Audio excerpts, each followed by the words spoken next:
buddy.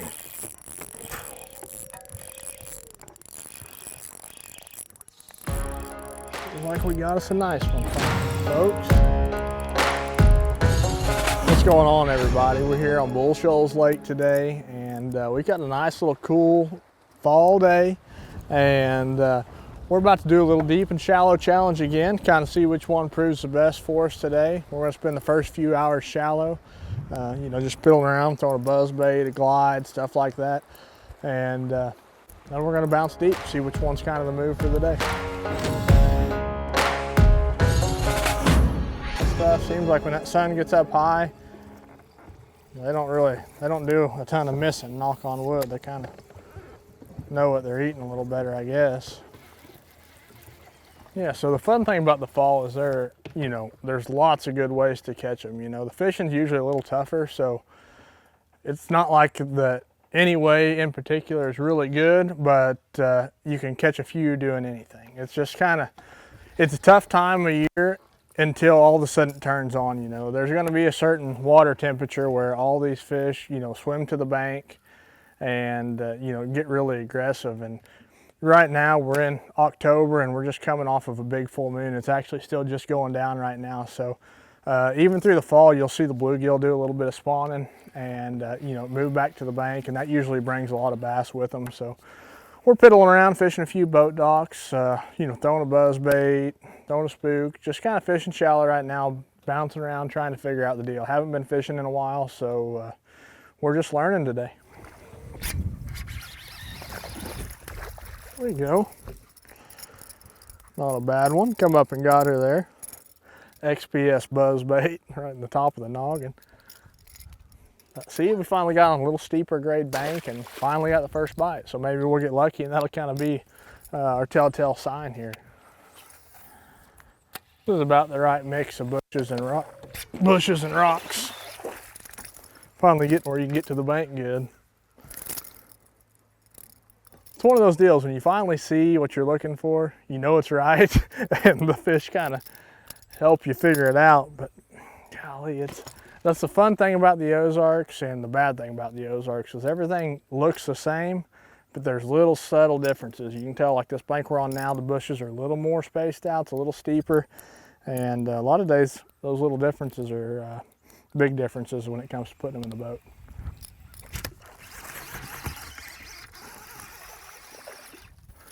He wasn't as good as I thought he was. I jerked a little hard, about jerked him over the boat.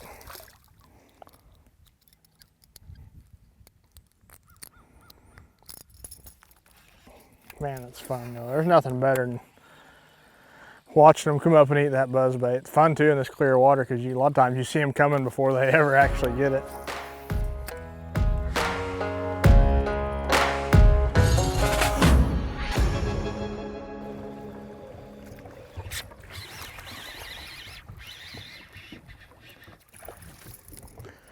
So, little guy, not a bad one, maybe probably a 15-incher, but man, the old bank grind is slow. It's just, you cover a lot of water, but luckily the ones that have been biting have been getting it pretty good. You know, ideally, there's a few more bushes, and that's kind of what we're just kind of getting in between the very steep part of the bank to where it's kind of starting to flatten out. You know, the last few fish that we've caught have been kind of halfway back in a pocket. So I really feel like the stretch we're pulling into right now, or where we're kind of getting into this little halfway back section, is probably where we're going to start getting a few more of our bites, most likely.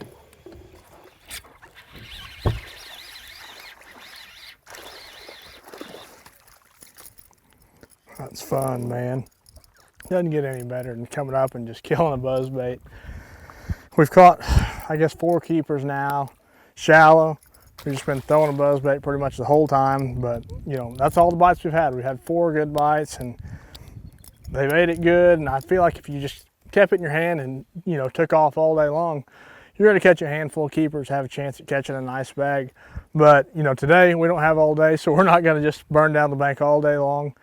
We're about to change things up a little bit, go deep, see if we notice a difference on the quality, number of bites. Just kind of feel it out. We're going to show you what we do with our electronics to you know, change whether we're fishing deep or shallow. you know, we're going to show you what we do with our beat downs. We're going to raise our graphs up, get them up where we can see them good, and you know, use that scope to see what's swimming out in the abyss.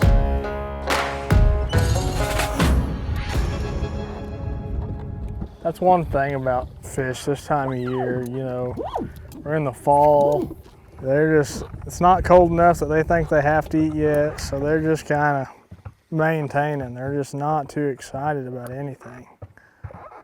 Really tough fish to trick when they're, you know, in small groups like this. You know, like right now we're throwing kind of 1s and 2s, but it seems like a lot of times this time of year you've got to find those better wolf packs where, you know, you've got a little bit more competition to kind of really trick them into biting well.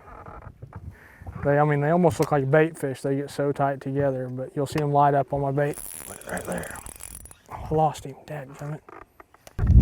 I seem to have a lot better luck if I can get, you know, the very far side of this school to see my bait first.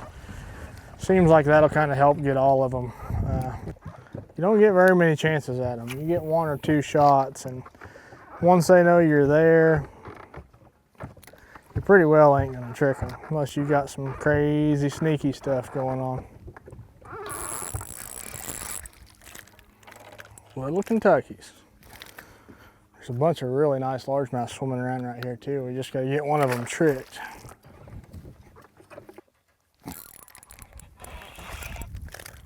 Another little spotted bass. The largemouth aren't wanting to play with us so far. So far, just little bitty ones. The bank is winning. So right now these fish are being, I mean, a total pain out here deep. You know, I threw a 5-inch minnow, threw a 4-inch minnow, kind of threw a little heavier, a little lighter. So nothing's really piqued their interest. So I'm actually going to put on a 3/4 ounce head and try to make them react into biting more so than just, you know, letting it float around them and talk them into it. I'm gonna, you know, throw it into them and kind of burn it through them and see if that trips their trigger on, you know, just hurrying up and eating it or letting it swim away. Come on.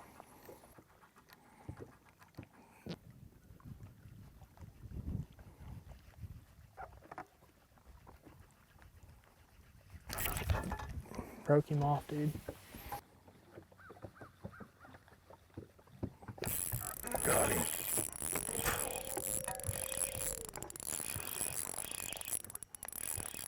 Looks like we got us a nice one finally, folks.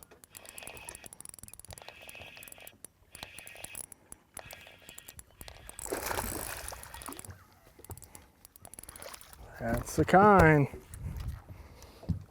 We spent a lot of time out here hunting these suckers and only had 1 bite, and we've been out here about an hour now. And broke one off. I guess we have 2 bites. This is my second one, but it is the right kind. We need a few of those on tournament day, but that would go with our fish off the bank so far nicely. That's a nice accommodation, but we're gonna see if we can get a few more of them.